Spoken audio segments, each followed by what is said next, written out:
আজ অনেক দিন হলো ঝড়ো হাওয়া এবং বৃষ্টির কারণে কোথায় বের হতে পারছি না। হঠাৎ করে এক বন্ধু ডেকে বসলো যে আমাকে সারপ্রাইজ দিবে। সো আমিও রকেটের গতিতে বেরিয়ে পড়লাম। এখানে বসে বসে অপেক্ষা করছিলাম আরো একটা বন্ধুকে আমি ইনভাইট করে ডেকে আনি আমাদের সাথে যাওয়ার জন্য।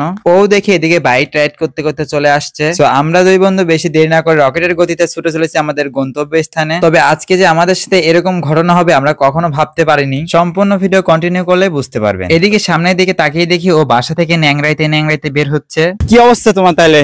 এই তো। আচ্ছা, কি হয়েছে তোমার?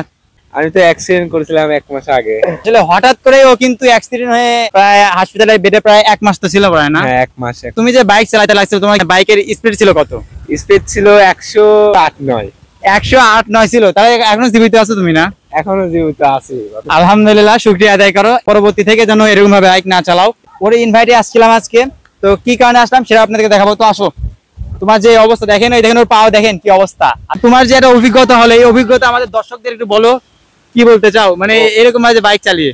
অভিজ্ঞতা হলো কেউ জোরে চালাবেন না, গতি থাকতে হবে 30 থেকে 40, এর বেশি হলেই অ্যাক্সিডেন্ট। হ্যাঁ হ্যাঁ, আমার শিক্ষা হয়ে গেছে জীবনে। মানে ওর শিক্ষা হয়ে গেছে। তো আপনারা বাইক সাবধানে চালাবেন।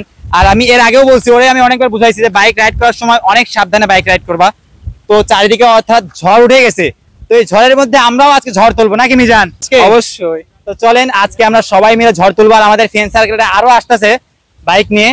তো আজকের ভিডিওটা খুবই ইন্টারেস্টিং হবে। তো চলুন। রাস্তাতে প্রচুর পরিমাণে কাদা এবং ঝড়ো হাওয়ার জন্য বের হওয়া যায় না, বাট আজকে বের হলাম, তাও দেখি প্রচুর পরিমাণে বাতাস এবং ঝড়ো হাওয়া। আর এদিকে আমাদের এই ন্যাংরা বন্ধু খোরা বন্ধু হাঁটতে পারতেছে না, তো এই টিমকে আমরা নিয়ে হাঁটতাছি। ও আজ অনেকদিন ধরে ডাকতেছে ড্রাগনের বাগানে আসো, ড্রাগনের বাগানে আসো, আমার সাথে দেখা করো। তবে আজকে আমাদের উদ্দেশ্য ছিল ড্রাগন খাওয়ার জন্য আসা, বাট ড্রাগন গুলা কিন্তু একদমই কাঁচা ছিল। এদিকে আমি পুরো ড্রাগন বাগানটা ঘুরে দেখছিলাম যে কোনো পাকা ড্রাগন আছে নাকি। অনেকটা খোঁজাখুঁজির পরে দেখি সব জায়গাতে কাঁচা ড্রাগন, বাট পাকা ড্রাগন খুঁজে পাচ্ছি না। বারবার কল আর মেসেজ দেওয়ার কারণে আমি ভাবলাম হয়তো ড্রাগন ফলগুলো পেকে গেছে, যেহেতু ও ডাকছে তাহলে খেয়ে আসি। বাট এখানে এসে দেখি সম্পূর্ণ ড্রাগনের বাগানে কিন্তু কাঁচা কাঁচা। এই ড্রাগন ফলগুলো পাকতে প্রায় আরো 1 সপ্তাহ সময় লাগবে। আসলাম ড্রাগন বাগানে, আর দেখতেই পাচ্ছেন ড্রাগন গুলো উড়ে মারে। ড্রাগন গুলা কিন্তু কাঁচা, বাট কাঁচা হয়েছে তাতে কি হয়েছে, বড় খাবারটা এখনো খাইনি, যেটার জন্য আসা। তো আসেন, পুরো ড্রাগন বাগানে মাত্র ড্রাগন আসতেছে, তো সবগুলাই কিন্তু কাঁচা। তো দেখে যে দেখেন ড্রাগনের বাগান কত বড়, মানে অনেক বড় বাগান, খালি চলেই গেছে।